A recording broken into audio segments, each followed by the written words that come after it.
Hey, Falcons faithful. Are you starting to doubt the future of this team after a brutal start to the 2025 season? Is Michael Penix Jr. really the quarterback to lead us to glory? Or are we just clinging to hope? That's the question tearing through Atlanta right now. And I'm here to dive deep into the drama surrounding our signal caller.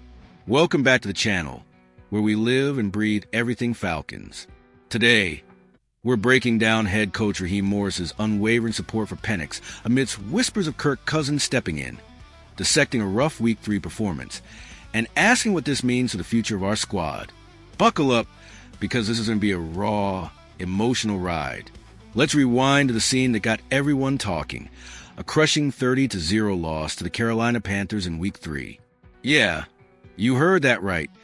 30-0 against a division rival. It doesn't get much uglier than that. Michael Penix Jr., our second-year quarterback and the guy we've pinned so many hopes on, had a day to forget. He completed just 18 of 36 passes for 172 yards, threw 2 interceptions, and looked out of sync from the jump. Late in the game, with the score already out of reach, Coach Morris made the call to pull Penix and put in veteran Kirk Cousins. Cousins went 5 for 7 for 29 yards. Nothing spectacular, but it was enough to spark the inevitable question. Could Kirk take over as a starter? Social media exploded. Fans started speculating, and the quarterback controversy we all thought was behind us reared its ugly head. But let's be clear, Raheem Morris isn't having any of it. Right after the game, when asked if Cousins could be considered for the starting role, Morris shut it down with firm no. He doubled down on Wednesday, speaking to reporters with a tone that left no room for debate. We're not even close to that with Mike. He had a bad day. We had a bad day, Morris said, as reported by Taryn Walk. Mike is our quarterback.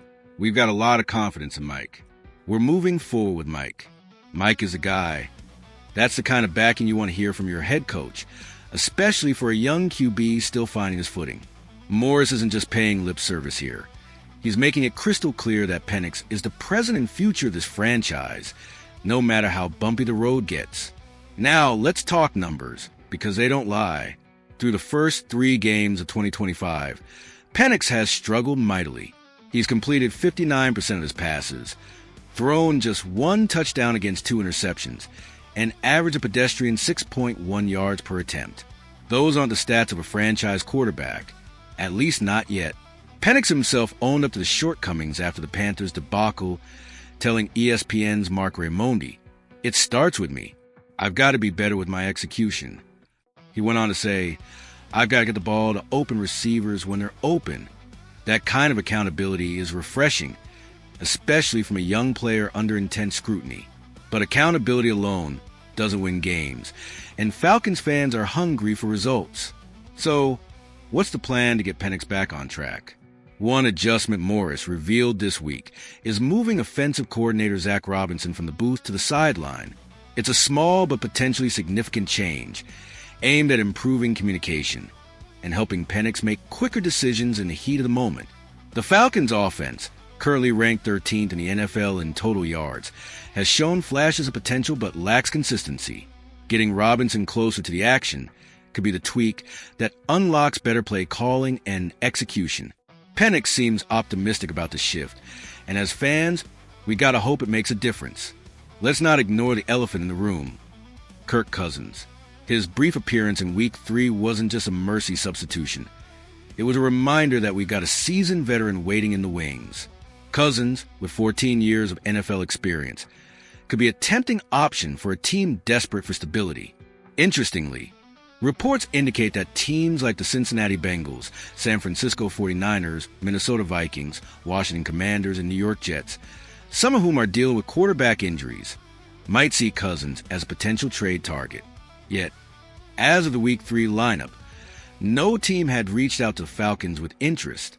For now, Cousins remains a backup, and Morris's comments suggest he's not looking to disrupt the long-term plan with Penix. Here's where I stand. I admire Morris's loyalty to Penix. Building a young quarterback takes patience, and benching him after a few rough games could shatter his confidence. Penix has shown flashes of brilliance. Think back to his late season starts in 2024 when he was lighting it up with Drake London. The talent is there. It's about refining the details and weathering the growing pains. But I'll be honest, that 30-0 loss stings. It's not just on Penix. The entire team looked flat. But as a quarterback, he's the one under the microscope. If we don't see improvement soon, especially with a favorable matchup against the Commanders in Week 4, the whispers about Cousins will only grow louder, no matter what Morris says. As we close this out, I want to leave you with a thought. Building a winning team isn't a sprint. It's a marathon. Michael Penix Jr. might be struggling now, but with the right support and adjustments, he could still be the guy to lead us to the promised land. Or are we just fooling ourselves, hoping for a turnaround that might never come? That's the tension we're living with as Falcons fans. I believe in giving Penix the chance to prove himself, but the clock is ticking. I want to hear from you. Do you still have faith in Michael Penix Jr. as our QB1? Or do you think it's time to give Kirk Cousins a shot? Drop your hot takes in the comments. I'm reading every single one. And if this deep dive got you fired up about the state of our team, hit that like button to show some support. We got more Falcons breakdowns coming your way. So stay locked in. Until next time, let's keep the faith and rise up